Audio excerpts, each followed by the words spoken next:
Charlotte's blood froze as the Apache war chief who had slaughtered her family claimed her as his sacred bride, his dark eyes burning with a conviction that left no room for argument. Her fate now hung between death and a destiny she never imagined, becoming the revered wife of the very man whose hands were stained with her past. Before we continue, don't forget to subscribe to the channel, like the video, and comment where in the world you're watching from. Let's go! The Apache raiding party appeared like ghosts from the dust cloud, their war cries cutting through the afternoon stillness. Charlotte Blackwood's heart seized in her chest as she watched them materialize on the horizon, their horses' hooves pounding the hard-packed earth like war drums. She'd been warned about these raids, every settler west of the Texas border had, but warnings did nothing to prepare her for the visceral terror of seeing 24 warriors bearing down on her family's isolated homestead. "Run!" her father shouted, his voice cracking as he fumbled with his rifle. "Get to the cellar, Charlotte." Her legs wouldn't move. The riders were coming too fast, their faces streaked with war paint, feathers and beads adorning their long black hair that whipped behind them like dark flames. Time slowed as Charlotte watched her father raise his rifle, heard the crack of the shot, saw one of the raiders falter but not fall. Then everything exploded into chaos. They swarmed the homestead like locusts, their horses kicking up clouds of choking dust. Charlotte finally broke from her trance and ran, her skirts tangled around her ankles, her lungs burning. Behind her, she heard her mother's scream cut short, followed by her father's desperate shouts and then silence.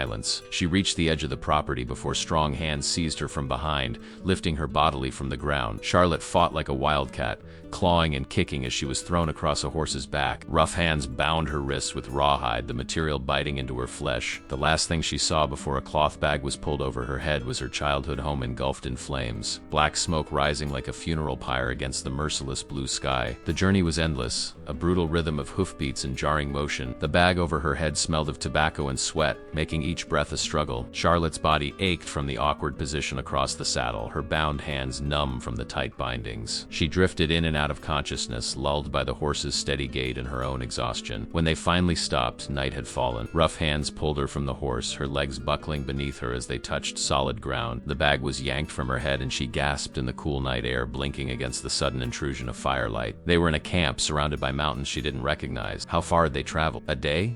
2? Time had lost all meaning. The warriors gathered around her, their dark eyes assessing. Charlotte lifted her chin, refusing to show fear despite the trembling in her limbs. One of them stepped forward, older than the rest, with gray streaks in his long hair and lines etched deep around his eyes. He spoke in a language she couldn't understand, gesturing toward her with weathered hands. Another warrior responded, his voice sharp. Charlotte recognized him as the one who had captured her, his broad chest adorned with a necklace of bear claws, his expression fierce and unforgiving. He grabbed her arm, pulling her toward a large tipi set apart from the others. The old man called out again, his tone commanding. The warrior stopped, turning back with obvious reluctance. They exchanged heated words, the tension palpable even to Charlotte, who understood nothing of their language. Finally, her captor released her arm with a grunt of disgust, shoving her toward the old man instead. The elder gestured for her to sit beside the central fire. Charlotte hesitated, then slowly lowered herself to the ground, her legs grateful for the respite. Around her, the Apache continued their evening tasks. Women tending to cooking fires, children darting between tipis, warriors cleaning weapons or tending to horses. They paid her little attention now, as if a bound white woman in their midst was of no consequence. The old man offered her a wooden cup filled with water. Charlotte eyed it suspiciously, her parched throat aching with need. "Drink," he said in heavily accented English, surprising her. "No poison." She took the cup with trembling hands and sipped cautiously. The water was cool and fresh, and she had to force herself not to gulp it down.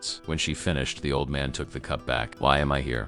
Charlotte asked, her voice rough from disuse and dust. "What do you want with me?" Before the old man could answer, a hush fell over the camp. Warriors and women alike turned toward the camp's entrance, their expressions changing from curiosity to respect. Charlotte followed their gaze and felt her breath catch. A lone rider approached, his horse a magnificent black stallion that seemed to float above the earth rather than touch it. The warrior astride it sat tall and proud, his bearing regal despite the absence of any obvious symbol of leadership. His chest was bare except for a painted symbol, a bird with wings spread wide that seemed to dance in the firelight. His face was angular, with high cheekbones and eyes so dark they reflected the stars above. The camp parted for him as he dismounted, handing the reins to a young boy who approached with reverence. The warrior's gaze swept the gathered people, acknowledging them with the barest nod of his head. When his eyes found Charlotte, they lingered, his expression unreadable. "Neshoba," the old man said, rising to his feet. "We have brought what you asked." The warrior Neshoba approached slowly, his movements fluid and deliberate. Charlotte forced herself to meet his gaze, though every instinct screamed at her to look away. He circled her once, saying nothing. Then he crouched before her, close enough that she could see the fine scars that marked his chest and shoulders, testament to battles fought and survived. "What is your name?" he asked, his English far more fluent than the old man's, though still colored by the cadence of his native tongue. "Charlotte," she answered, surprised at the steadiness of her voice. "Charlotte Black." "Charlotte," he repeated, as if testing the feel of it on his tongue. "I am Neshoba,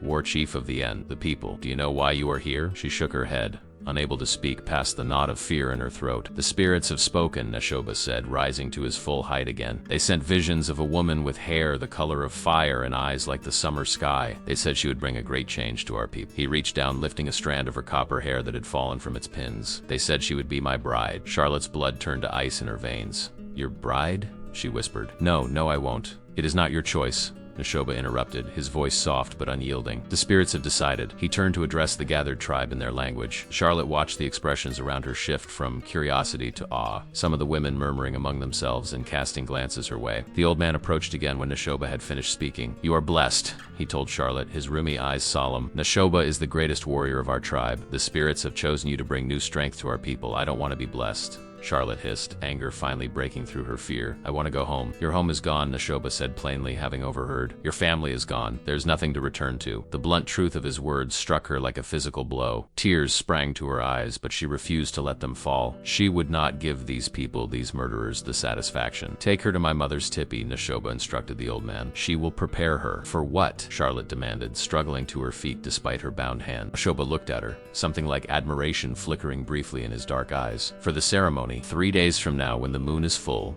you will become my bride." He turned away without another word, striding toward his own tipi. The old man gently took Charlotte's arm, leading her across the camp to where an elderly woman waited, her face a map of wrinkles and wisdom. "I will escape," Charlotte whispered fiercely, though whether to the old man or herself she wasn't sure. "I won't stay here. I won't be his bride." The old man's expression was sympathetic but firm. "The mountains are cruel to those who do not know them. The desert more so. Even if you escaped the camp, you would not escape death." As the elderly woman took charge of her, leading her into the warm confines of a tipi smelling of herbs and smoke, Charlotte fought back tears.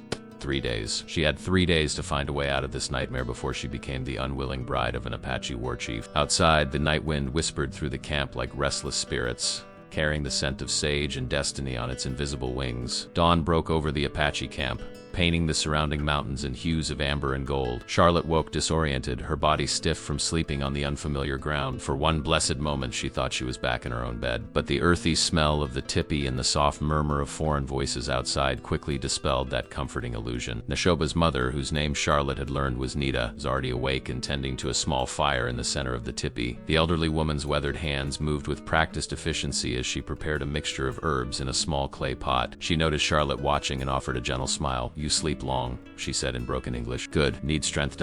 Single quotes. Charlotte sat up, wincing as her muscles protested. Her wrists were no longer bound, but angry red marks remained where the rawhide had cut into her skin. Someone had removed her tattered dress while she slept, replacing it with a simple buckskin garment that felt strange against her skin. "Where are my clothes?" she demanded, pulling the unfamiliar garment tighter around herself. Nita gestured dismissively. "White woman clothes no good. Tear easy, burn easy." She pointed to Charlotte's new attire. "This better, stronger." Charlotte wanted to argue, to demand her own clothing back, but what was the point? Her dress had been filthy and torn, hardly worth fighting over. Instead, she directed her anger toward a more important target. "I won't marry your son," she declared, lifting her chin defiantly. "I don't care what your spirits told him. I'm not staying here." Nita regarded her thoughtfully, her dark eyes reflecting wisdom accumulated through decades of harsh living. "The spirits do not speak wrong," she said simply. "What they say will be." "No," Charlotte insisted. "I'm going home." "Home is gone," Nita reminded her, echoing her son's words from the night before. There was no cruelty in her voice, only the blunt truth that seemed characteristic of these people. "Family gone. This your home now. And your family now." Grief threatened to overwhelm Charlotte, but she forced it down,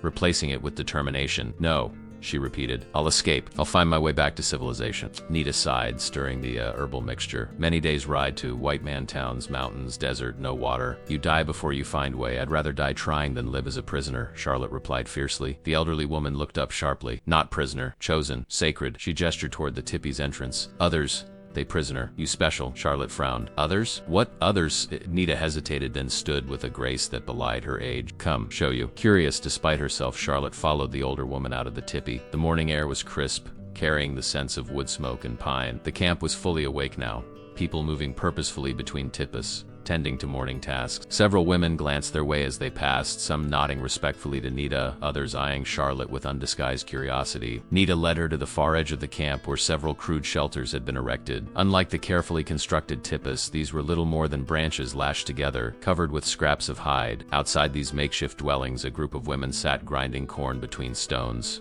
Their movements mechanical, their expressions defeated. Their clothing was ragged, their hair unkempt. Most bore bruises or other marks of mistreatment. Charlotte stopped short, horrified. "Who are they?" "Prisoners," Nita answered matter-of-factly. "From Mexican villages, other tribes. Enemy women." She pointed to one woman whose fair skin stood out among the others. "That one. White like you.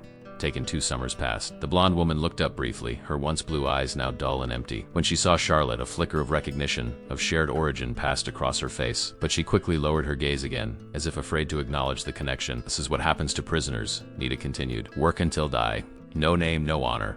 She turned to Charlotte, her expression serious. "You're not this. You chosen by spirits. Wife to war chief, mother to future warriors. High honor." Charlotte felt sick. Was this supposed to make her grateful? That instead of being worked to death like these poor souls, she would merely be forced to marry her family's murderer, to bear his children? "I don't want your honor," she said, her voice shaking. "And I don't care what happens to me, but those women, they shouldn't be treated like this. No one should." Nita's expression remained impassive. "This is way of war. Has always been. It's wrong," Charlotte insisted. A shadow fell across them, and Charlotte turned to find Neshoba standing behind, his arms crossed over his chest. He had been watching their exchange, his dark eyes unreadable. "You disapprove of our ways," he stated rather than asked, his deep voice sending an involuntary shiver down Charlotte's spine. She stood her ground. "I disapprove of cruelty." "Cruelty?" One eyebrow rose slightly. "When white soldiers came to our last hunting grounds, they killed our children, shot them as they ran. Would you call that cruelty?" Charlotte faltered. That's different." "How?" Neshoba challenged. "Because they were Apache children and not white." "No.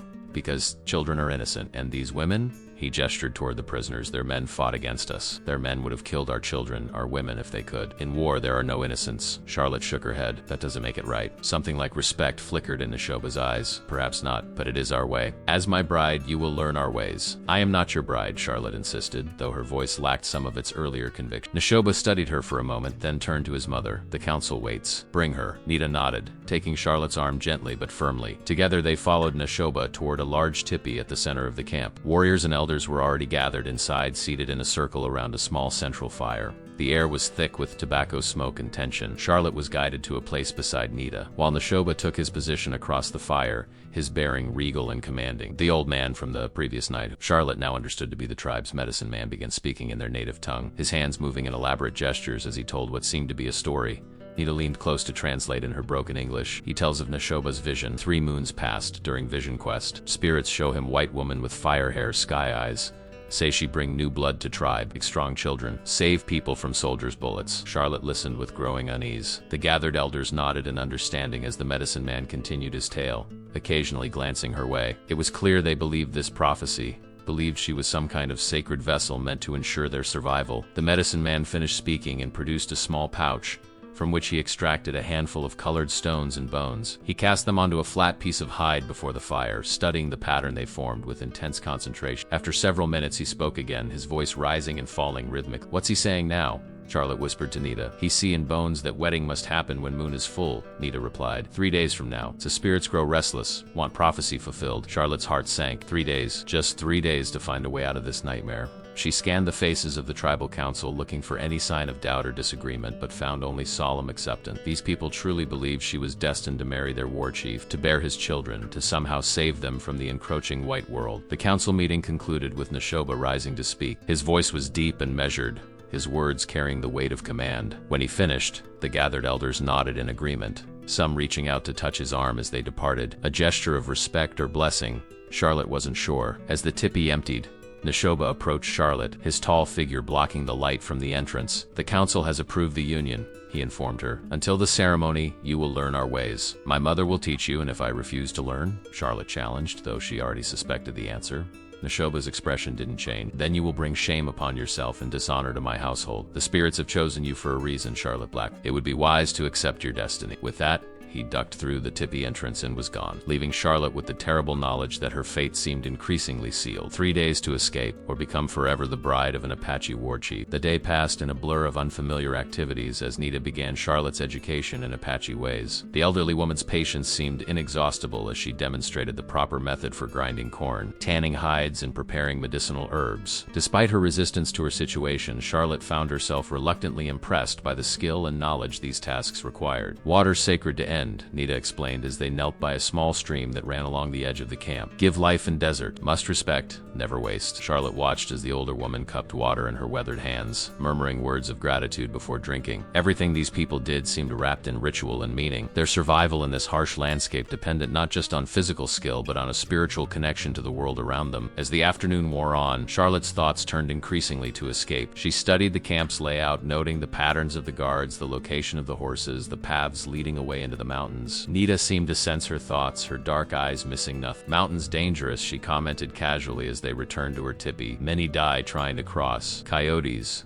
snakes, no water. She glanced at Charlotte. White girl alone not survive one day. Charlotte said nothing, but her determination only hardened. Better to die free than live as a captive, no matter how honored her position might be. That night, as Nita's soft snores filled the tipi, Charlotte lay awake, counting the minutes, waiting for the camp to still. The full moon was still 2 days away. 2 days until she would be forced to marry Neshoba. She couldn't wait any longer. When the night had deepened and only the occasional call of a night bird broke the silence, she rose silently from her sleeping mat. She had hidden a small knife during the evening meal, tucking it into the fold of her buckskin dress. Now she gripped it tightly, its weight reassuring in her palm. Charlotte slipped from the tipi like a shadow, her heart hammering in her chest. The camp was quiet, most fires reduced to glowing embers. A few warriors stood guard at the perimeter, but their attention seemed focused outward, watching for threats approaching the camp rather than someone trying to leave it. She moved carefully from shadow to shadow, making her way toward the horse enclosure. The Apache prized their horses above all possessions, and Charlotte had noticed a particularly gentle-looking mare that might be manageable even with her limited riding experience. She had almost reached the crude corral when a hand clamped over her mouth, stifling her startled cry. An arm like iron wrapped around her waist, pulling her back against a solid chest. The night is not safe for wandering, Neshoba's voice murmured in her ear, his breath warm against her skin. Charlotte struggled against his grip, but it was like fighting against the mountains themselves. When he was certain she wouldn't scream, he removed his hand from her mouth, though he maintained his hold around her waist. "Let me go," she hissed, still clutching the knife, though she hadn't found an opportunity to use it. "So you can die in the desert?" He turned her to face him, his expression stern in the moonlight. "Is death so preferable to life among us? Life as a prisoner is no life at all," Charlotte replied fiercely. Something like disappointment flickered across Neshoba's face. "You are not a prisoner.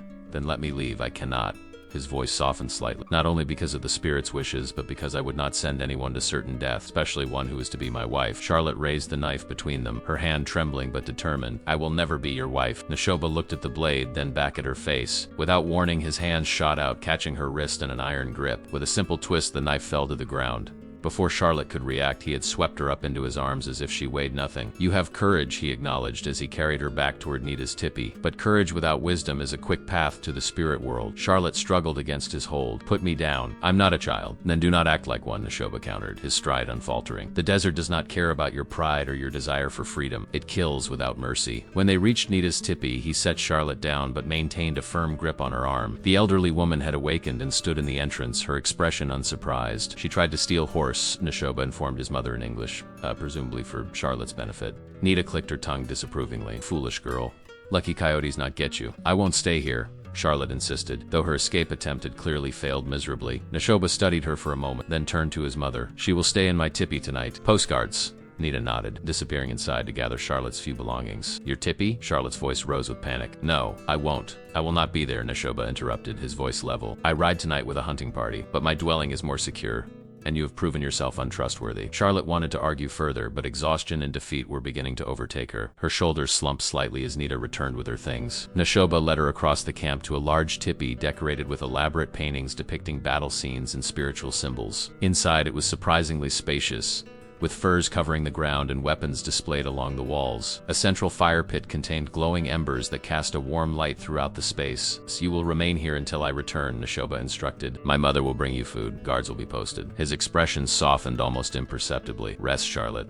Save your strength for battles you can win. With that, he was gone, leaving Charlotte alone in the dwelling of the man she was determined to escape. The next morning, Charlotte woke to find a young Apache woman entering the tipi, carrying a basket of food and fresh water. Unlike Nita, this woman appeared to be only a few years older than Charlotte herself, with a gentleness to her features that contrasted with the hardness Charlotte had seen in most of the tribe. "I bring food," the young woman said in surprisingly good English. "I am Kimi, Sister Tanashaba." Charlotte sat up, eyeing her wearily. "You speak English well, Dot." Single quotes. Kimi nodded, setting down her basket. "Mission school 2 winters. Before soldiers came." She settled cross-legged on the ground, her movements graceful and contained. "You tried to escape last night." It wasn't a question, but Charlotte answered anyway. "Yes, my brother says you have fierce spirit." A small smile touched Kimi's lips, like wildcat. Charlotte wasn't sure if this was meant as a compliment. "I don't want to be here. No one asks buffalo if it wants to be hunted," Kimi replied philosophically. "Life gives what it gives." "That's a convenient belief when you're not the one being held captive," Charlotte retorted. Kimi's expression grew serious. "You think we are free? Soldiers push us from hunting grounds, make treaties, break treaties. Soon, nowhere left for Apache." She gestured around the tipi. "This life ending. My brother knows this.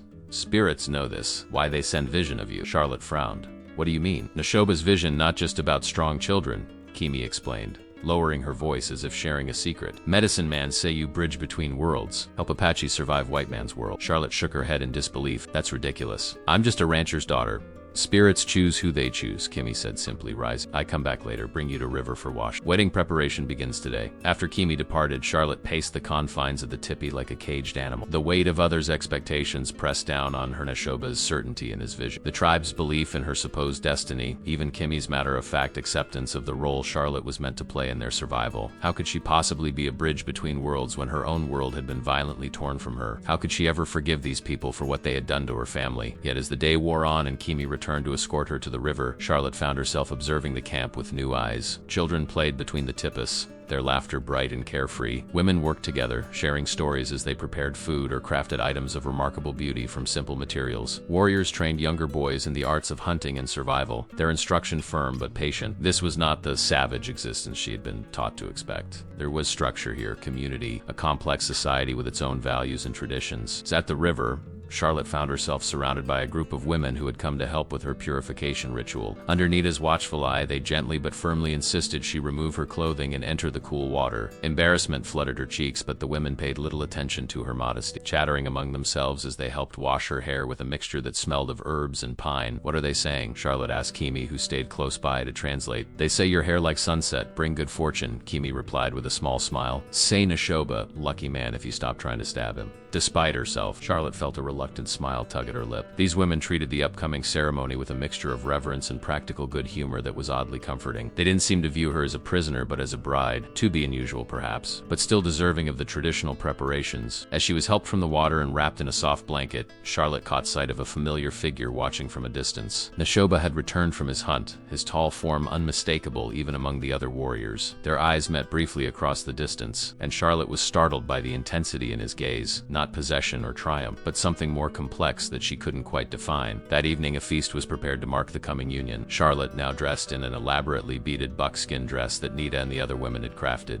sat beside the war chief as members of the tribe presented gifts and performed traditional dances around the central fire. The flames cast shifting shadows across Nashoba's features, highlighting the sharp planes of his face and the intensity in his dark eyes. "You are quiet," he observed during a lull in the celebrations. Charlotte kept her gaze on the fire. "What would you have me say? That I'm happy to be here. Truth is valued among my people," Nashoba replied. "I would rather hear your honest thoughts than pleasant lies." She turned to look at him then, studying his face openly for the first time. There was no cruelty there, no malice, only a steady certainty that unnerved her more than anger would have. "My honest thoughts?" Charlotte's voice was low but firm. "I think your spirits have made a mistake. I think I don't belong here, and I think that no matter how much your tribe treats me like an honored guest, the fact remains that I was taken by force and I'm being held against my will." Nashoba considered her words, showing neither offense nor surprise. "The path the spirits choose is rarely easy to walk," he said finally, "for either of us." Before Charlotte could respond, Kimi approached with a wooden bowl containing a steaming liquid that smelled of unfamiliar herb. "Drink," she encouraged, offering the bowl to Charlotte. "Special tea for bride. Bring good dreams, calm spirit." Charlotte hesitated, suspicion flaring. "What's in it?" "Herbs only," Nashoba assured her. "It is tradition. I drank the warrior's portion earlier." Still wary but aware of the many eyes upon her, Charlotte accepted the bowl. The tea was bitter with an underlying sweetness warming her from the inside as she drank. Almost immediately she felt a gentle heaviness in her limbs, a softening of the sharp edges of her anxiety. The celebration continued as the moon rose higher, but Charlotte found it increasingly difficult to focus on the proceeding. Colors seemed more vivid, sounds more musical, when an elderly storyteller began to speak. His words, though in a language she didn't understand, seemed to paint pictures in her mind of great hunts, ancient battles, and spiritual journeys. "The tea," she murmured, turning accusatory eyes toward Neshoba. "It's affecting my mind. It opens the spirit to visions and understanding," he corrected. "It is sacred, used only in important ceremonies." Charlotte wanted to be angry, but the tea had muted her emotions, leaving only a dreamlike acceptance in their place. When Neshoba eventually rose and offered his hand to help her stand, she took it without resistance, allowing him to lead her back to his tipi. Inside, the fire had been built up, filling the space with warmth and flickering light. Fresh furs had been laid out as a sleeping mat, and bundles of dried herbs hung from the support poles, releasing a subtle, calming fragrance. Charlotte stood in the center of the tipi, swaying slightly as the effects of the ceremonial tea flowed through her. Neshoba moved to stand before her, his expression solemn. "Tomorrow, when the sun reaches its highest point, you will become my wife in the eyes of my people and the spirits," he said quietly. "Tonight is your last night as Charlotte Blackwood." She looked up at him, struggling to maintain her focus. "What does that mean?" "It means you should rest and prepare your spirit for the change that comes with sunrise." He stepped back, creating distance between them. "I will not stay here tonight. This time is for your reflection." Single quotes. Relief flooded through her, though in her tea-addled state she wasn't entirely sure why. Had she expected him to claim his rights as her future husband before the ceremony? The thought sent a strange shiver through her that wasn't entirely fear. "Kimi will stay nearby if you need anything," Neshoba continued, moving toward the entrance. "Guards remain outside." "Still don't trust me?" Charlotte asked, a hint of her earlier defiance breaking through the haze. The ghost of a smile touched Neshoba's lips. "Trust must be earned, Charlotte Blackwood." Then, more seriously, "Sleep well. Tomorrow begins your new life." After he left, Charlotte sank down onto the sleeping furs, her mind spinning with conflicting emotions. The ceremonial tea had lowered her defenses, making it difficult to hold on to her anger and fear. Instead, strange thoughts drifted through her consciousness, images of herself dressed as an Apache, riding freely across vast plains, visions of children with her copper hair and Neshoba's dark eyes, glimpses of a life so different from what she had planned, yet somehow not entirely unwelcome. "No," she whispered fiercely, pressing her palms against her temples. "This isn't real. It's just the tea."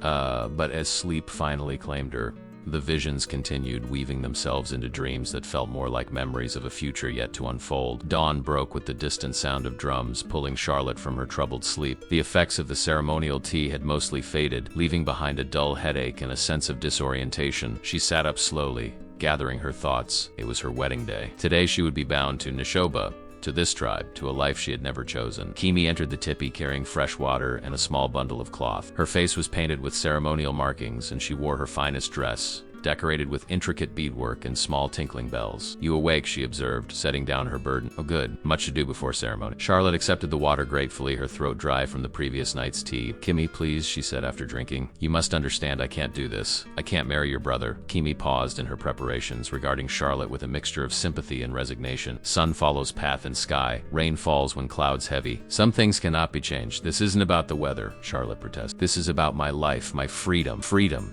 Kimi repeated the word as if testing its weight. "White people speak much of freedom, yet put others in chains. Apache understands different freedom. Freedom of spirit, of living true to one's purpose." She knelt beside Charlotte. "Spirits have given you purpose. Fighting against it brings only unhappiness." Before Charlotte could argue further, the tipi flap opened again, admitting Nita and several other women. The elderly woman's face was solemn as she approached, carrying a small pottery bowl filled with a reddish paste. "Today you become Neshoba's bride," she announced. "Today you receive your Apache name." The women surrounded Charlotte, their hands gentle but insistent as they began to prepare her for the ceremony. Her copper hair was brushed until it shone like fire in the morning light, then adorned with small white flowers and beads. The red paste was used to paint symbols on her face and hand, symbols of fertility, strength, and spiritual connection, Kimi explained in whispered translation. As they worked, the women sang in low, melodic voices, their song rising and falling like the wind through canyon walls. Despite her resistance, Charlotte found herself moved by the beauty of the ritual, by the care these women took in preparing her for a ceremony they clearly viewed as sacred. When they finished, Nita held up a small hand mirror, clearly a traded item from white settlers, so Charlotte could see her transformation. She barely recognized herself. The face that looked back at her was still hers, yet somehow altered by the ceremonial paint, by the flowers in her hair, by the solemn significance of the occasion. "Now, white girl gone," Nita declared with satisfaction. "Now you look like wife for war chief." A lump formed in Charlotte's throat. Was it so easy to erase who she had been, to paint over her past and transform her into someone new? Outside, the drums grew louder, joined now by flutes and chanting voices. The time was approaching. "Come," Nita urged, taking Charlotte's hand. "Neshoba waits." The women led her from the tipi into the bright sunlight. The entire tribe had gathered in a great circle around the central fire, which now burned with unusual colored flames, the result of special herbs thrown into the blaze. Charlotte guessed. The people fell silent as she appeared, all eyes turning to take in her transformed appearance. Across the circle stood Neshoba, resplendent in full ceremonial attire. His chest was bare except for a painted symbol, the same bird with outstretched wings that Charlotte had noticed before, and he wore an elaborate headdress adorned with eagle feathers. Around his neck hung multiple strands of beads, bear claws, and small silver medallions that caught the sunlight. He was magnificent and terrible all at once, a vision of the warrior culture that had survived in these harsh lands for centuries. As Charlotte was led toward him, a path opening through the assembled tribe, she felt a strange calming settle over her. Perhaps it was resignation, perhaps it was the last lingering effects of the ceremonial tea, or perhaps it was something deeper. Recognition that fighting against the current had only exhausted her, and that for now at least she needed to conserve her strength. The old medicine man stepped forward as Charlotte reached the center of the circle, directly across the fire from Neshoba. He raised his arms, calling out in the Apache language, his voice carrying across the hushed gathering. "He asks spirits to witness union," Kimi translated softly from beside Charlotte. "Asks them to bless marriage, make it strong like mountain, enduring like stars." Charlotte kept her eyes on Neshoba, searching his face for some hint of what he was thinking. Did he truly believe she was his destined bride, or was this simply a convenient explanation for taking what he wanted? His expression revealed nothing, only that same steady certainty that had characterized him from the beginning. The medicine man gestured for Neshoba to step forward, then for Charlotte to do the same. When they stood facing each other across the sacred fire, he produced a length of intricately woven cloths, dyed in rich colors and embellished with symbols similar to those painted on Charlotte's skin. "Marriage cord," Kimi whispered, "binds man and woman in sight of tribe and spirits." The medicine man motioned for Charlotte and Neshoba to extend their hands across the fire. When they did, he began wrapping the marriage cord around their wrists, binding them together as he chanted rhythmically. The cloth was surprisingly soft against Charlotte's skin, its gentle pressure a stark contrast to the rawhide bindings that had cut into her wrists just days before. "Now spirits see you joined," the medicine man declared in halting English, clearly for Charlotte's benefit. "Now tribes see you joined. Now you see each other truly." He stepped back, leaving Charlotte and Neshoba physically tethered to one another across the sacred flames. The firelight danced in Neshoba's dark eyes as he gazed at her, his expression solemn yet touched with something soft, perhaps tenderness, perhaps simply acceptance of this moment the spirits had supposedly ordained. "Charlotte Blackwood," he said, his voice carrying clearly across the hushed gathering, "from this day you are no longer of the white world. From this day you are Aida Oak, woman strong, enduring, life-giving." A murmur of approval rippled through the assembled tribe. Naming ceremonies were sacred to the Apache, Kimi had explained earlier. To receive an Apache name was to be accepted into the tribe, to be given a place within their world. "I am still Charlotte," she responded quietly, a final act of defiance even as the marriage cord bound them together. The corner of Neshoba's mouth twitched, not quite a smile, but close. "You are both," he acknowledged. "The bridge between worlds must stand in both to join them." The medicine man raised his arms again, calling out in the Apache language. The tribe responded with a shout that startled Charlotte, followed by rhythmic clapping and renewed drumming. The ceremony was complete. She was now Neshoba's wife. The medicine man untied the marriage cord, carefully folding it and presenting it to Neshoba with reverent hands. This sacred object would be kept in their dwelling, a constant reminder of the spiritual bonds that now connected them. What followed was a celebration unlike anything Charlotte had ever experienced. The solemnity of the ceremony gave way to joyous dancing, feasting, and displays of skill by warriors eager to honor their chief and his new bride. Charlotte was seated in a place of honor beside Neshoba, tribal members approaching to offer gifts and blessing. "They respect you already," Neshoba observed as an elderly woman shuffled away after presenting Charlotte with a beautifully woven basket. "They see what the spirits see." "And what is that?" Charlotte asked, genuinely curious despite herself. "Strength," he replied simply, "the fire inside you that refuses to be extinguished even when the wind blows hard against it." Charlotte looked away, unsettled by his perception. "It's not respect I see in their eyes," she said. "It's curiosity. I'm a novelty to them, nothing more." "You underestimate both yourself and my people," Neshoba responded. "They have known white women before, captives, traitors, wives, missionaries, but the spirits have never before chosen one as a sacred bride. This makes you different. I never asked to be different, Charlotte murmured, watching the dancers whirl around the fire. I never asked for any of this. Neshoba was quiet for a moment. None of us asked for the path the spirits set before us. We only choose whether to walk it with courage or be dragged along it in fear. Before Charlotte could formulate a response, Kimi appeared with 2 wooden cups filled with a fragrant liquid that steamed in the cooling evening air. Marriage drink, she explained, offering one to Charlotte and the other to her brother. Sweet and bitter together. Like life, husband and wife drink at same time, share same journey. Charlotte accepted the cup wearily, recalling the effects of the previous night's ceremonial tea. Will this cloud my mind as well? No, Neshoba assured her. This is simply honey, herbs, and berries. A celebration of sweetness to come. Together they raised the cups to their lips and drank. The liquid was indeed sweet with an underlying tartness, warming Charlotte from within. When she lowered her cup, she found Neshoba watching her, an unusual intensity in his gaze. The celebration continued as night fell, fires burning bright against the darkness. Children eventually drifted off to sleep in their mothers' laps, and elders retired to their tipis. But many of the younger tribe members continued dancing and singing, their energy seemingly inexhaustible. As the hour grew late, Nita approached, touching Charlotte's shoulder gently. Time for bride and groom to retire, she announced with the straightforward practicality that seemed characteristic of Apache women. Long day. Much celebration. Now rest. A knot of anxiety formed in Charlotte's stomach. This was the moment she had been dreading, the culmination of the marriage ceremony when she would be truly physically claimed by the man who now called her wife. Neshoba rose to his feet, offering his hand to help her stand. When Charlotte hesitated, he leaned closer, speaking so only she could hear. I have told you before, nothing happens without consent between us. You have endured much change today. Rest is all I expect. Relief washed through her, though she was careful not to show it too plainly. She placed her hand in his and allowed him to lead her through the village toward their tipi. The assembled tribe called out blessings and good-natured teasing as they passed, which Kimi tactfully declined to translate fully, her cheeks coloring slightly. Inside the tipi, fresh furs had been laid out and sweet-smelling herbs burned in a small clay pot, filling the air with a calming fragrance. Someone had arranged Charlotte's few possessions, the comb Nita had given her, a small pouch containing healing herb, the beaded moccasins she had been presented with that morning, neatly beside the sleeping area. Neshoba moved to the opposite side of the tipi, giving Charlotte space. He removed his ceremonial regalia with practiced movements, the eagle feather headdress carefully placed on its stand, the beaded necklaces hung on a leather thong stretched between 2 support poles, the painted symbols on his chest left to be washed away in the morning. Charlotte stood awkwardly, unsure what to do with herself in this strange new reality. She was a married woman now, bound to a man she barely knew, a man whose people had taken everything from her. Yet he had shown her nothing but respect, had promised her safety, had even now given her the space to adjust to her circumstances. You should sleep, Neshoba said, interrupting her thoughts. The women have prepared herbs to help if you wish. He gestured to the small clay pot. No more herbs, Charlotte replied firmly. I prefer to keep my mind clear.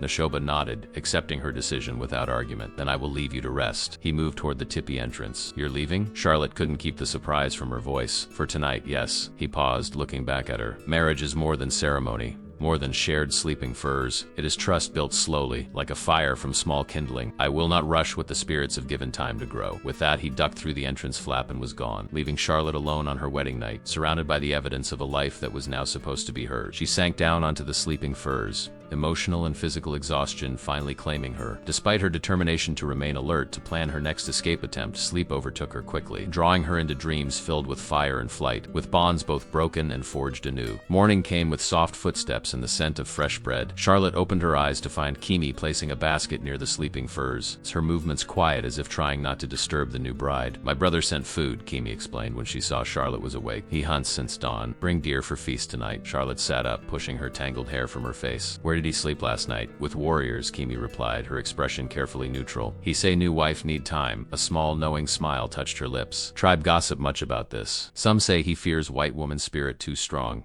Single quotes despite herself. Charlotte felt a flush rise to her cheek. What do you say? I say my brother wise man, Kimi answered, sitting cross-legged beside the food basket. Know that trust like wild horse must be gentle, patient, earn respect. She offered Charlotte a piece of flatbread. Eat. Then I show you camp as wife of chief, not as captive. Different eyes now.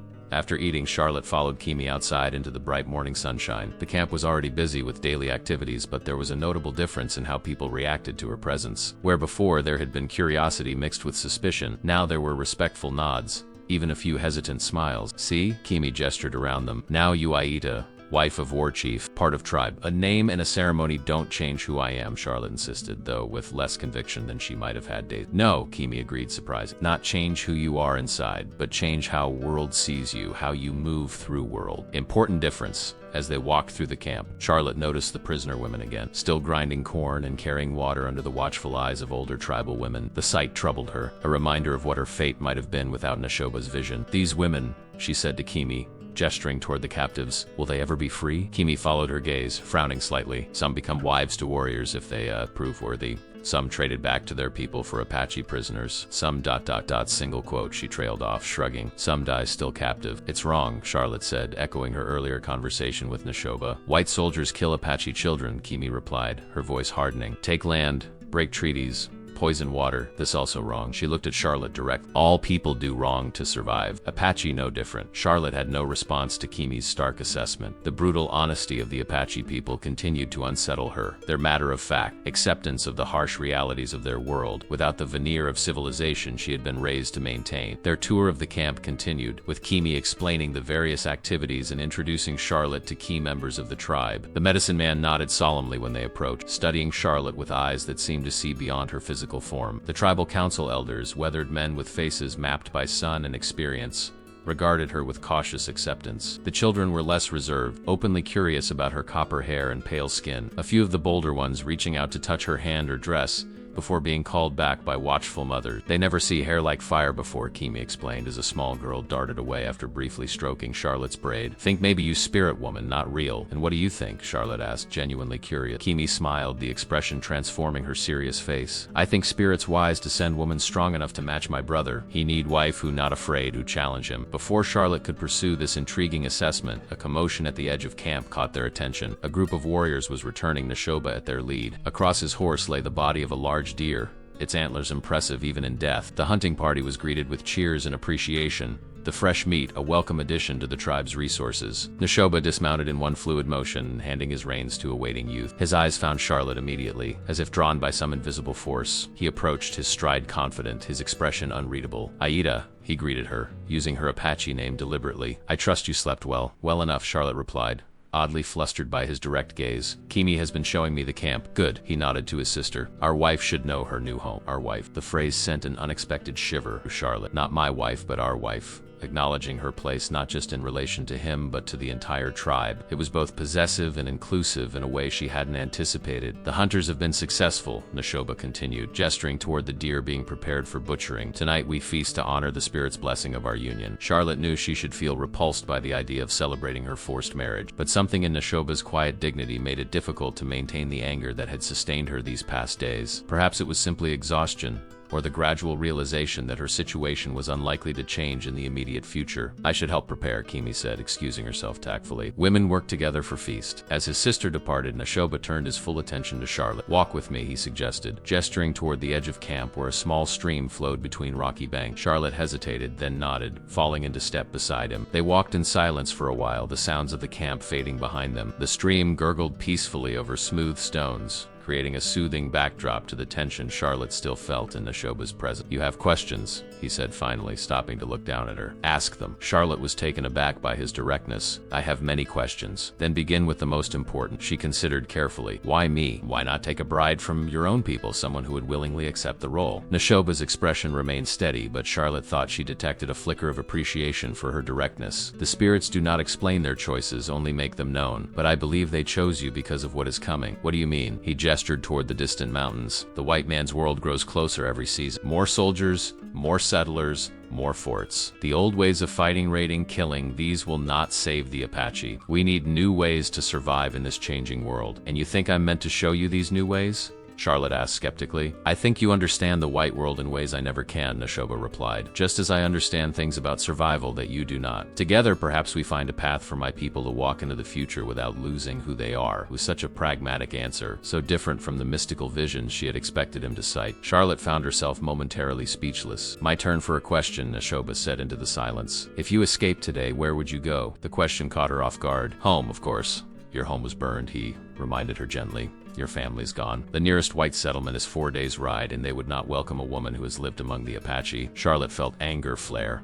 You don't know that. They would help me. They would call you contaminated, Neshoba countered. his voice matter-of-fact rather than cruel. A white woman who has been with the Apache who has married their chief? They would look at you with suspicion at best, disgust at worst. This is the way of your people. His words struck her like physical blows, not because they were intentionally hurtful, but because she feared they might be true. She had heard the whispers about women taken by savages, seen the sidelong glances directed at a trader's wife who had lived among the Comanche before being ransomed back to her own kind. Would she truly be welcomed back into white society, or would she forever be tainted by her time among the Apache? You're wrong, she insisted, but her voice lacked conviction. Neshoba studied her face, seeming to recognize the doubt his words had planted. I do not say these things to hurt you, but to help you see clearly. The path forward is never behind us. He reached out hesitantly, his fingertips barely brushing her cheek in a gesture so gentle it startled her. You are Aida now, Oak Woman, strong enough to bend without breaking in the storm. Charlotte stepped back from his touch, unsettled by the warmth that had kindled within her. I didn't choose this name. I didn't choose any of this. Few of us choose our destiny, Neshoba replied, but we all choose how we face it. With that, he turned and began walking back toward camp, leaving Charlotte to follow when she was ready. She remained by the stream for several minutes, watching the water flow endlessly forward, never returning to its source, and wondered if her life had truly become like this river, capable only of moving in one direction, regardless of her wishes. When she finally returned to camp, she found it transformed for the evening's celebration. The central fire blazed higher than usual, surrounded by smaller cooking fires where women worked together preparing the feast. The deer Neshoba had killed was the centerpiece, its meat slowly roasting on spits while other dishes simmered in clay pots. Nita beckoned Charlotte over, handing her a wooden spoon and gesturing toward a pot of stewing corn and wild onion. Stir, she instructed. Wife helps prepare feast. The simple task was oddly comforting, something familiar in the midst of so much strangeness. As Charlotte stirred, other women worked alongside her, their initial reserve gradually softening. One showed her how to properly season the stew with wild herbs. Another demonstrated the technique for making flatbread on hot stones. Slowly, almost imperceptibly, Charlotte found herself drawn into their circle, not as an outsider but as a participant in this communal activity. As the sun began to set, painting the desert in shades of gold and crimson, the tribe gathered around the fires for the feast. Once again, Charlotte was seated beside Neshoba in the place of honor, the tribal members approaching with congratulatory words and symbolic gifts for the newly wedded couple. They honor you, Neshoba observed as an elderly hunter presented them with a deerskin pouch containing special arrowheads. They see your spirit is strong. They honor you, Charlotte corrected. I am simply beside you. No. Neshoba's voice was firm. Apache women are valued for their own strength, a chief's wife even more so. You will learn this. The feast itself was more abundant than Charlotte had expected, the variety of dishes surprising for a nomadic people living in such harsh conditions. Meat, of course, featured prominently, but there were also wild greens, roasted roots, berries preserved from earlier seasons, and a sweet bread made with honey. As they ate, Neshoba occasionally explained tribal customs or translated comments made by others, his manner relaxed and attentive. Charlotte found herself watching him surreptitiously, noting the easy authority he carried, the respect he commanded without demanding. He was so different from the white men she had known, from her gentle father who had been more comfortable with plants than people, from the blustering ranchers who had visited their homestead, from the earnest young minister who had once courted her briefly before deciding she was too independent-minded. The realization that she was comparing Neshoba to potential husbands from her old life startled Charlotte. She quickly refocused on her food, disturbed by the direction of her thoughts. As the meal concluded, the drums began again, accompanied by flutes and singing. Warriors rose to dance around the fire, their movements telling stories of hunts and battles, of spirit journeys and ancient legend. Charlotte watched, mesmerized despite herself by the raw power and grace of their performance. Will you not dance? She asked Neshoba when she noticed he remained seated. Not tonight, he replied. Tonight I honor those who dance for us. He hesitated, then added, among my people, a new husband does not leave his bride's side during the first feast after their union. It is a sign of his commitment to her above all others. The celebration continued late into the night, stars wheeling overhead in the vast desert sky as the tribe honored their chief's marriage with song and dance. Charlotte felt herself growing drowsy, the events of the day and the rich food combining to make her eyelids heavy. Neshoba noticed her fatigue. We should retire, he said quietly. Tomorrow brings new duties. A flutter of anxiety rose in Charlotte's chest, but she nodded, rising with as much dignity as she could muster. Together they made their way through the camp, accepting final congratulations and blessings as they passed. When they reached their tipi, Neshoba held the flap open for her, then followed her inside. The interior was softly lit by a small fire, its light casting dancing shadows on the hide walls. Fresh sleeping furs had been arranged, and the ceremonial items from their wedding had been carefully placed on a small shelf constructed of bent branches. The marriage cord lay prominently displayed, a tangible reminder of the bond now between them. Charlotte stood awkwardly, uncertain what was expected of her. In her old life, she had been raised to understand what happened between a man and his wife on their wedding night, but nothing in her upbringing had prepared her for this situation. Married to a man from a different world, a man whose people had taken everything from her, yet who had shown her only respect since claiming her as his bride. Neshoba seemed to sense her discomfort. "You are tired," he observed. "Sleep. I will tend the fire." Relief flooded through her, followed by a surprising twinge of something like disappointment. She pushed the confusing emotion aside, focusing on the practical. Where should I sleep?" He gestured to the sleeping furs. "Those are yours. I will join you when the fire is tended." Charlotte hesitated, then moved to the sleeping area, removing only her moccasins before lying down. She pulled a soft fur over herself, watching as Neshoba carefully arranged wood on the fire to ensure it would burn slowly through the night. His movements were deliberate and practiced, his profile strong in the firelight. When he had finished, he removed his own moccasins and the knife sheath from his belt, placing the weapon within easy reach. Only then did he approach the sleeping area, lowering himself onto the furs beside Charlotte with a respectful distance between them. "Sleep well, Aida," he said softly. "You are safe here." Charlotte lay rigid, her body tense as she waited for him to reach for her, to claim his rights as her husband. But Neshoba simply pulled a fur over himself and settled on his back, his breathing soon becoming deep and even. Confused but relieved, Charlotte gradually relaxed. The warmth of the fire and the softness of the furs eventually overcame her anxiety, drawing her into sleep despite her determination to remain alert in this man's presence. She dreamed of running through tall grass, chased by shadows that morphed between cavalry soldiers and Apache warriors. Just as they were about to catch her, the ground opened up beneath her feet and she was falling.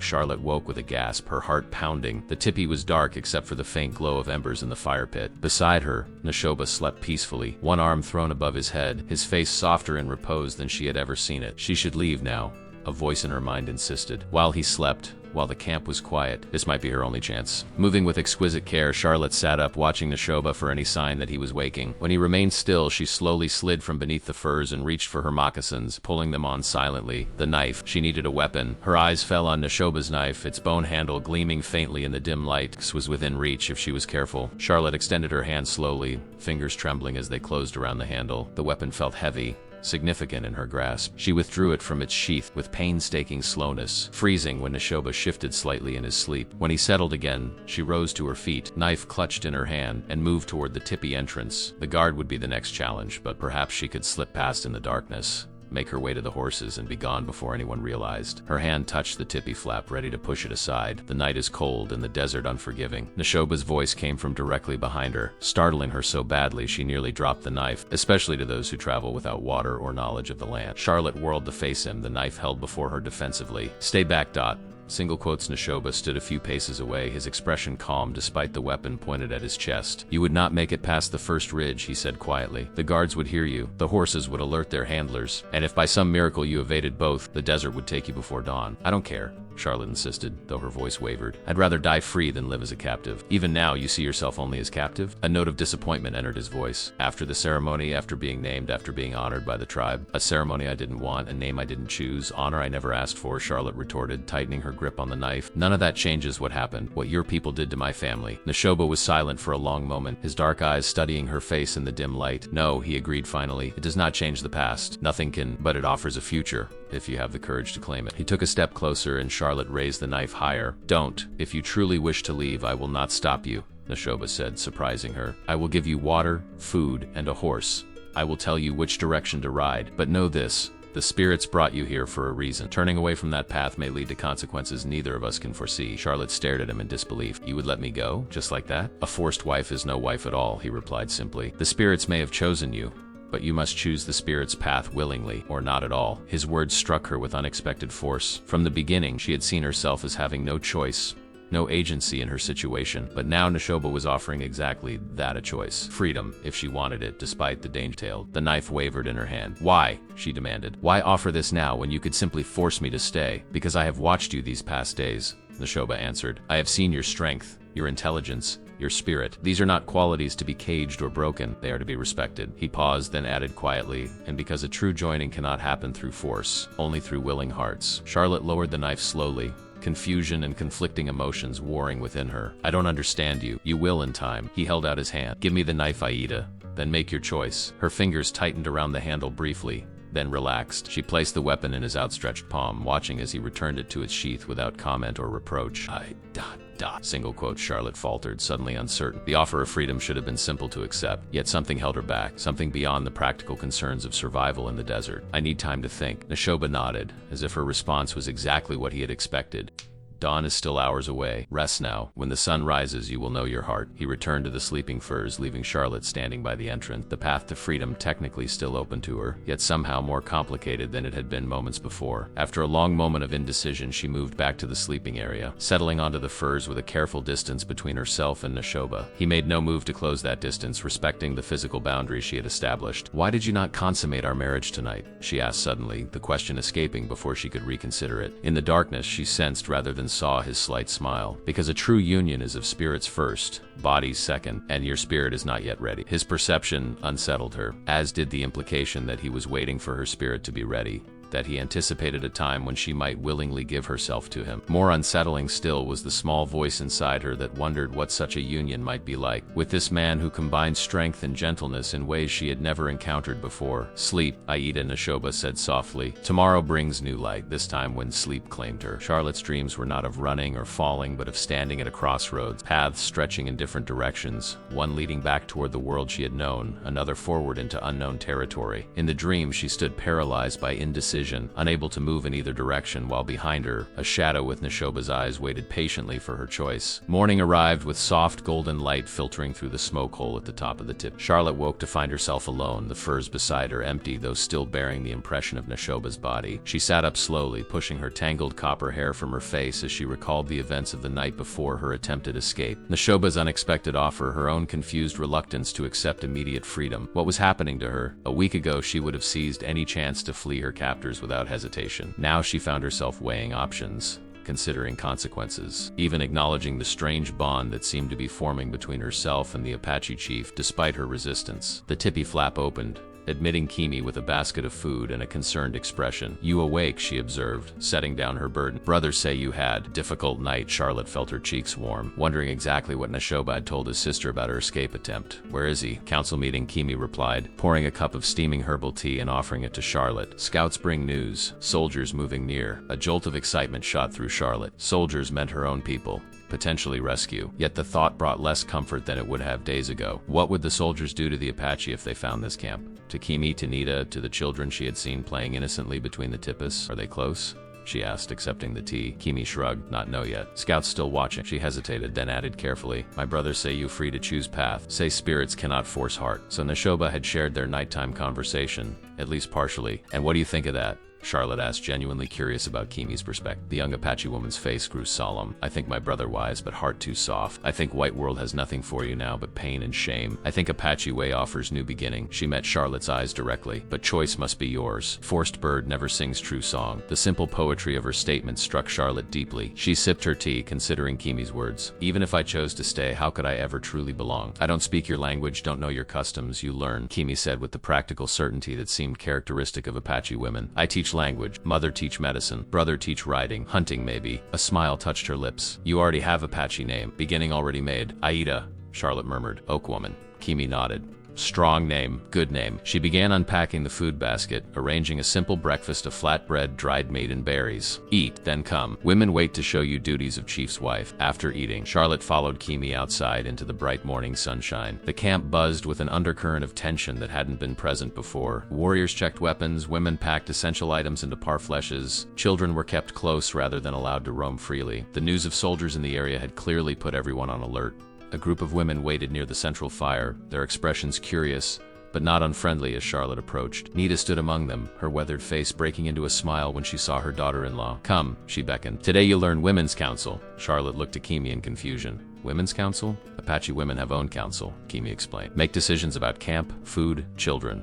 Very important. Chief's wife leads with elder women. This was unexpected. In Charlotte's experience, white women had little formal say in community governance. The idea that she, as Neshoba's wife, would be expected to take a leadership role among the women was both intimidating and intriguing. Nita led them to a small clearing slightly removed from the main camp where several elder women had already gathered. They sat in a rough circle, their faces solemn as Charlotte approached. One of them, her hair completely white and her face deeply lined, spoke rapidly in the Apache language. She asks if a white girl ready to be Apache woman. Kimi translated, if you're ready to help lead women. Charlotte hesitated, aware that her answer carried weight beyond the immediate question. Tell her I am willing to learn, she said finally, that I respect their wisdom and experience. When Kimi translated, the old woman's expression remained stern, but she gave a single nod of acknowledgement. Nita gestured for Charlotte to sit between her and another elder, a position of honor that made Charlotte distinctly uncomfortable. What followed was a council meeting unlike anything she had experienced before. The women discussed practical matters, water sources, food stores, medicinal supplies with straightforward efficiency. They debated which plants should be gathered before the camp moved on, which children needed special attention, which families might need additional support. Through Kimi's translations, Charlotte began to understand the complex social structure that underpinned the tribe, with women wielding considerable influence in areas central to daily survival. They ask your thoughts, Kimi said suddenly, nudging Charlotte, about moving camp, whether to go south toward mountains or east toward river. Startled, Charlotte looked around at the expectant faces.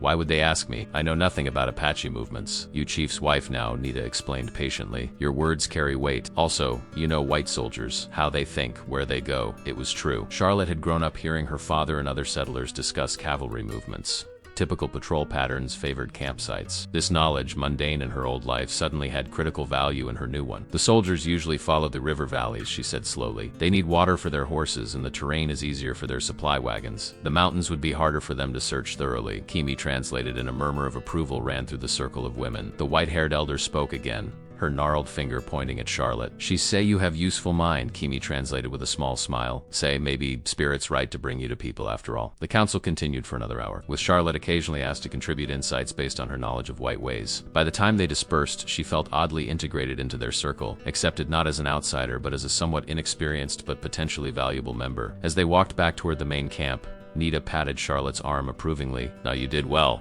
Women respect smart words. I didn't do anything special, Charlotte did. You spoke truth, not fear, the older woman replied. Important for leader. Before Charlotte could respond that she had no intention of being a leader among the Apache, a commotion at the edge of camp caught their attention. A scout was returning, his horse lathered with sweat from hard riding. Warriors gathered around him as he delivered his report, their expressions growing increasingly grave. Neshoba stood at the center of the group, his tall figure unmistakable, his bearing tense as he listened to the scout's words. When he caught sight of Charlotte watching, he said something to his men and strode toward her, his face set in lines of concern. The soldiers are closer than we thought, he said without preamble. Less than half a day's ride and moving in this direction. Charlotte's heart quickened. Are they looking for me? Perhaps, Neshoba acknowledged. Or perhaps they search for any Apache to kill. It makes little difference. We must move camp immediately. He studied her face. This changes things for you. What do you mean? The choice I offered last night, he clarified. The soldier's presence gives you another option. If you wish to return to your people, this may be your opportunity. The moment of decision she had been postponing had suddenly arrived. Charlotte looked around at the camp, at the people now hurrying to pack belongings and prepare for swift departure. Kimi stood nearby, her expression carefully neutral, but her eyes revealing her hope that Charlotte would choose to stay. Nita worked efficiently, directing younger women in the dismantling of tippas, occasionally glancing toward her son and his bride with concern. These people had become something more than captors to Charlotte. They had given her a name, a place, responsibilities. They had treated her with a respect she had not expected. And Neshoba had offered her freedom when he could have forced her to stay. If I wanted to go to the soldiers, she said slowly, what would happen? They would take you to the nearest fort, Neshoba replied. From there, perhaps to a white settlement where you might find distant relatives or charitable people to take you in. And what would happen to the tribe? His face darkened. If the soldiers find us, there will be blood. They do not distinguish between warriors and children when they attack Apache camps. The brutal honesty of his assessment chilled Charlotte. She thought of the children she had seen playing,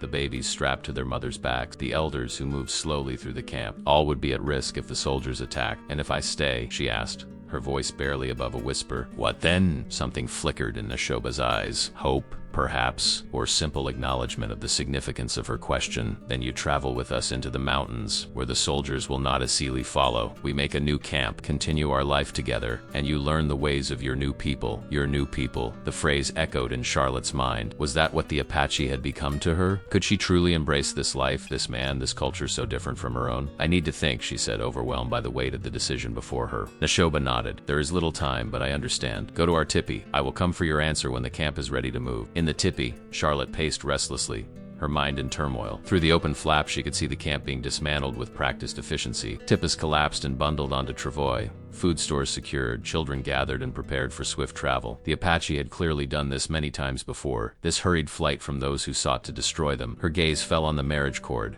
still displayed prominently among Neshoba's ceremonial items. She picked it up, running her fingers over the intricate weaving, feeling the different textures where symbols had been incorporated into the pattern. This simple length of cloth represented a bond she had never sought, yet now found herself reluctant to break. "What am I doing?" she whispered to the empty tipi. "How can I possibly consider staying with the people who killed my family?" But even as the thought formed, she knew it was more complicated than that. The Apache had not killed her family out of simple cruelty or bloodlust. They were fighting for survival in a world where their hunting grounds were shrinking. Their way of life threatened, their very existence seen as an obstacle to be removed. Their violence was no more senseless than that of the white soldiers who burned Apache camps and shot children as they fled. Understanding this didn't erase her grief, but it helped her see beyond it, to recognize that she stood at a crossroads not just between two cultures, but between two possible futures. One, as a pitied, possibly shunned survivor, returning to a society that might never fully accept her again, and another, as the wife of a chief, respected and valued for the knowledge she could bring to a people struggling to adapt to a changing world. The tipi flap rustled, and Charlotte turned to find Kimi entering, her arms full of Charlotte's few possessions. "Time grows short," she said, placing the items on a folded hide. "Camp nearly ready." She hesitated, then added quietly, "You decide?" Charlotte clutched the marriage cord tightly. "I don't know what to do, Kimi. I'm torn between what I was and what I might become." Kimi's expression softened with understanding. "All life is choosing. Each path has thorns and flowers." She touched Charlotte's arm gently, "But heart knows true path, even when mind argues." "My heart is confused," Charlotte admitted. "Part of me still sees your brother, your people, as enemies who took everything from me. But another part, ... single quotes." She trailed off, unable to articulate the complex emotions Neshoba had awakened in her. "Another part sees truth," Kimi finished for her. "Sees man who respects your strength, people who welcome your wisdom, new life waiting to begin." She smiled sadly. "White world offers what? Empty house, whispers behind back, pity from strangers." Charlotte knew she was right. Even if she returned to her own kind, she could never truly go back to her old life. Everything she had known and loved was gone. She would forever be the girl who had lived among savages, tainted by association, an object of morbid curiosity at best, contempt at worst. "Neshoba would let me go," she said, almost to herself. "He said the choice was mine. Brother has gentle heart beneath warrior skin." Kimi agreed. "He would release you, even as it wounds him." Charlotte looked up sharply. "Wounds him? What do you mean?" A knowing light entered Kimi's eyes. "You think vision only vision? Think spirits choose any white woman with fire hair?" She shook her head. "Neshoba sees you, not just body, but spirit. Strong spirit like his own. He respects." He ... single quotes. She hesitated, searching for the right word. ... admires. The implication was clear, though Charlotte could hardly believe it. Neshoba had claimed her as his bride based on a spiritual vision, yes. But Kimi was suggesting there was more to it, that he had developed genuine feelings for her, feelings that went beyond spiritual obligation or practical alliance. Before she could pursue this revelation, shouting erupted outside. Kimi's head snapped toward the sound, her body tensing. "Soldiers," she breathed, the single word filled with dread. "They come too fast." Charlotte followed her to the tipi entrance. In the distance, a cloud of dust marked the approach of riders, too many to be returning scouts, moving too purposefully to be anything but cavalry. The camp, though mostly packed, was not yet ready to depart. Women gathered children, warriors grabbed weapons, and Neshoba's commanding voice cut through the chaos, directing defensive preparations. "No time for mountains now," Kimi said grimly. "Must fight or surrender." Charlotte knew what surrender would mean for the Apache reservation: life at best, massacre at worst. The soldiers approaching would show little mercy to a tribe they considered hostile, especially if they believed white captives were being held. In that moment, clarity descended like a sudden rain. Charlotte might not have chosen to be brought to this camp, but she could choose what happened next. She could choose to help these people who, despite everything, had treated her with growing respect and acceptance. "Where is Neshoba?" she demanded, decision crystallizing in her mind. "With warriors," Kimi replied, gesturing toward the edge of camp where men were gathering with weapons. Preparing defense. Single quotes. Charlotte grabbed her moccasins, pulling them on quickly. "Take me to him." Kimi led her through the camp, now a hive of desperate activity. They found Neshoba with his warriors, his face set in grim lines as he issued orders. He turned when Charlotte approached, surprise flickering across his features. "You should be preparing to leave," he said. "The soldiers will be here soon." "I know," Charlotte replied. "That's why I've made my decision." She took a deep breath, then spoke the words that would forever alter her path. "I choose to stay, to be Aida. To be your wife, not just in name but in truth." Neshoba's expression remained controlled, but something changed in his eyes. A softening, a spark of emotion quickly contained. "This is not the time for such declarations," he said, though his voice had gentled. The soldiers are why I need to decide now," Charlotte interrupted. "And I believe I can help." "How?" Let me go to them, she proposed. Not to leave, but to speak with them. To tell them I am here willingly, that there are no other white captives, that the tribe wishes to travel in peace to new hunting grounds away from settlements. Neshoba shook his head. They will not believe you. They will think you speak under threat. Then let me prove it, Charlotte insisted. Let me ride out alone, speak to them where they can see I am not being coerced, then return to the camp to you. A murmur ran through the gathered warriors as Kimi translated Charlotte's words. This was unprecedented. A white woman voluntarily claiming her place among the Apache, willing to use her position to protect her new people. Neshoba studied her face intently, searching for any sign of deception or uncertainty. If you ride to them, they will take you back to their fort. They will not let you return. They cannot stop me if I do not go close enough to be seized, Charlotte countered. I need only speak with their officer from a safe distance. Still, Neshoba hesitated. It is too dangerous. If they believe you held against your will, they may attack immediately to rescue you. Then give me proof of my choice, Charlotte said, a flush rising to her cheeks as she realized what she was suggesting. Give me something no captive would willingly accept, something that shows I have truly become Aida, wife of Neshoba. Understanding dawned in his eyes. Before the assembled warriors, before his sister and the gathering crowd of tribal members, Neshoba stepped forward and took Charlotte's face gently between his hands. He searched her eyes one last time, and whatever he saw there must have convinced him of her sincerity, for he lowered his mouth to hers in their first true kiss as husband and wife. Unlike the ceremonial brush of lips that had sealed their wedding, this kiss held nothing back. It was a claim and a surrender, an acknowledgement of the bond that had formed between them despite the circumstances of their meeting. Charlotte responded with a fervor that surprised even herself, her hands coming up to grip Neshoba's arms, her body leaning into his as something ignited between them, something that had been building since the moment he had cut her down from that tree and carried her to safety. When they finally parted, both breathless, a cheer went up from the assembled tribe. Even the warriors, normally stoic in the face of impending battle, showed their approval with raised fists and calls of encouragement. Now they will believe, Kimi said with satisfaction, her eyes bright with unshed tears of joy for her brother and his bride. Neshoba, his composure recovered but his eyes still burning with the aftermath of their kiss, turned to his warriors. Prepare a horse for Aida, he commanded. She rides to speak with the white soldiers, but she returns to us too. The Apache pony beneath Charlotte was smaller than the horses she had grown up with, but surprisingly strong and responsive. She rode without escort toward the approaching soldiers, her heart pounding against her ribs like a drum, her copper hair now adorned with a single eagle feather. Neshoba had placed there as a symbol of her courage streamed behind her in the desert wind. The buckskin dress she wore marked her clearly as having adopted Apache ways, yet her pale skin and red hair would be instantly recognizable to the soldiers as belonging to one of their own kind. Behind her, the tribe continued preparations to move, ready to flee into the mountains at a moment's notice if her mission failed. Neshoba had wanted to accompany her at least part of the way, but Charlotte had refused. This task was hers alone, her first act as a true member of the tribe, her declaration of choice made manifest. As she drew closer to the cavalry unit, she could make out details about 20 men on horseback, led by an officer whose insignia identified him as a captain. They slowed upon spotting, clearly confused by the sight of a white woman in native dress riding out alone from what they presumed to be a hostile Apache camp. Charlotte reined her horse to a stop on a small rise about 100 yards from the soldiers, close enough to communicate, far enough that they couldn't easily seize her. She sat straight and proud, consciously embodying the dignity she had observed in the Apache women. The captain raised his hand, halting his men, then urged his horse forward a short distance. "Ma'am," he called, his voice carrying clearly across the open ground. "Are you Charlotte Blackwood?" The sound of her old name struck her strangely like an echo from another life. "I was," she replied, her voice strong despite her nerves. "I am now Aida, wife of Neshoba, war chief of the End." The captain's face registered shock, then skepticism. "Miss Blackwood, if you're speaking under duress, just give me a sign. We're here to rescue you. We tracked these Apache from the site of your family's homestead. I know why you're here," Captain Charlotte responded, "but I don't need rescue. I'm here of my own free will."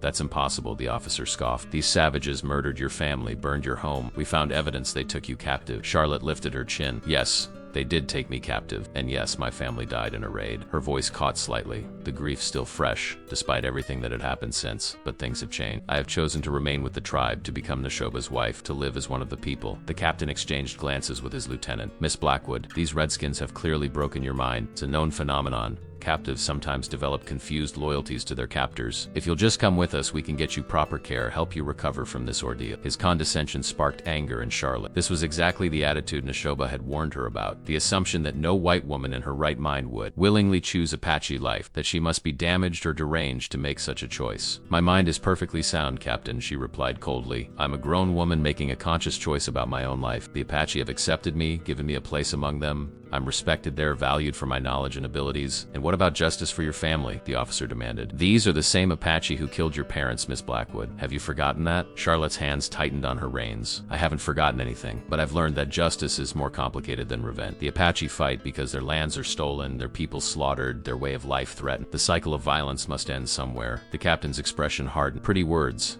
but they don't change the fact that we have orders to return you to civilization and deal with these hostiles. If you attack this camp, you'll find it empty, Charlotte warned. The people are ready to move into the mountains where your horses can't follow.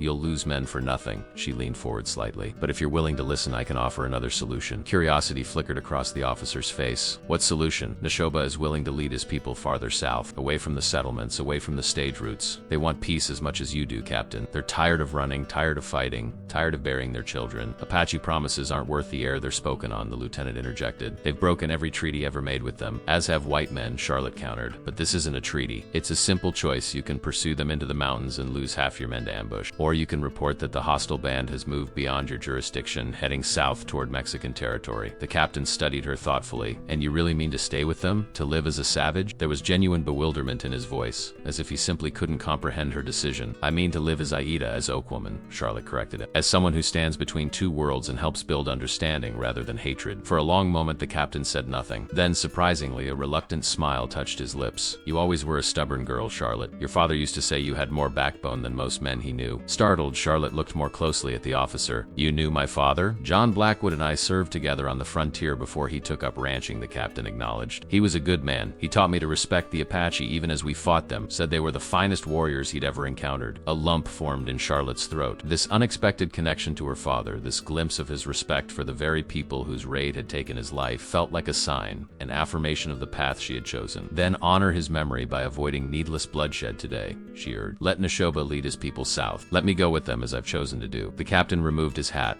running a hand through his sweat-damp hair. It goes against everything I've been ordered to do, he said slowly. But I've lost too many good men fighting Apache in mountain passes. He replaced his hat. Decision made. Very well. I'll report that we tracked the band to the border, but they crossed into Mexico before we could engage. Relief flooded through Charlotte. Thank you, Captain. Don't thank me, he replied gruffly. I still think you're making a terrible mistake, but John Blackwood's daughter has earned the right to make her own choices, even foolish one. He hesitated, then added, if you ever change your mind, ask for Captain James Thornton at Fort Bowie. I'll see you safely return to your own kind. Charlotte nodded, knowing she would never take him up on the offer, but appreciating the gesture nonetheless. Farewell, Captain Thornton. May you find peace in your journey. And you and yours, Miss Blackwood or Aida, if you prefer. With a final nod, he turned his horse and rode back to his waiting men. Charlotte remained on the rise until the cavalry unit had wheeled around and begun riding away, heading east instead of continuing toward the Apache camp. Only when they were distant specks on the horizon did she turn her pony and gallop back toward her waiting tribe, her waiting husband. As she approached the camp, she saw that the initial panic had subsided. The tribe was still packed and ready to move, but the immediate preparations for battle had been suspended as they watched the soldiers' departure with cautious optimism. Neshoba rode out to meet her, his face betraying nothing of the anxiety he must have felt during her absence. When she reached him, breathless and flushed with success, he simply extended his hand to her in a gesture that had become laden with meaning between. The soldiers leave, he observed, watching the dust cloud receding in the distance. Your words had power. The captain knew my father, Charlotte explained, still marveling at the connection. He agreed to report that you've crossed into Mexican territory. He'll not pursue us if we move south as promised. A rare smile touched Neshoba's lip. The spirits truly guided your path to us, Aida. No Apache could have turned the soldiers away so easily. Not Aida, she corrected gently. Not anymore. My name is Charlotte, Aida, now both parts of me together, as they should be. Understanding and approval dawned in Neshoba's eyes. Charlotte Aida, he repeated, the English and Apache names flowing together like tributaries joining to form a stronger river. A good name for the woman who stands between worlds. Word spread quickly through the camp. The immediate danger had passed, but the decision to move remained. The soldiers might return or others might come. Within the hour, the tribe was on the move, a long line of people, horses, and laden travois winding south toward the distant mountains that straddled the border. Charlotte rode beside Neshoba at the head of the procession, her status as chief's wife, as a respected member of the tribe now unquestioned. Behind them came Kimi and Nita, the women's council, the warriors and their families, people in motion as they had been for centuries, adapting to changing circumstances while maintaining their essential identity. As they crested a rise, Neshoba reined his horse to a stop, gesturing for Charlotte to do the same. Together they looked back at the desert they were leaving, The place where she had been taken captive, where she had become a bride, where she had made her choice. Do you regret? Neshoba asked quietly, studying her face in the golden afternoon light. Charlotte considered the question carefully. I regret the circumstances that brought me to you, she answered honestly. I regret the loss of my family, the violence that has marked both our peoples, but I do not regret choosing to stay, choosing to become Charlotte Aida. Choosing you. He reached across the space between their horses to touch her cheek gently, and I do not regret that the spirits led me to you, though the path was marked with sorrow. Some treasures can only be found through fire. As the sun began its descent toward the western horizon, they turned their horses south again, riding side by side toward a future neither of them could have imagined just weeks before, a white woman who had found unexpected strength and purpose among those she had been taught to fear, and an Apache chief who had seen beyond boundaries of race and history to recognize a spirit that matched his own. Behind them, dust settled on the empty desert, covering the tracks of soldiers and Apache alike, while ahead the mountains waited, blue and eternal, offering shelter to a people who had survived against all odds, and would continue to do so with the help of the fire-haired woman who had become their bridge to a changing world. Charlotte Aida lifted her face to the wind, feeling it caress her skin like a blessing. The woman who had been captured by Apache raiders had discovered something unexpected in captivity. Not just a husband who respected her strength, not just a people who valued her knowledge, but a self she might never have found in the confines of her old life. She had been reborn through fire into someone stronger, wiser, more complete. And as they rode toward the sunset, toward their new beginning, she knew with bone-deep certainty that she was exactly where she was meant to be.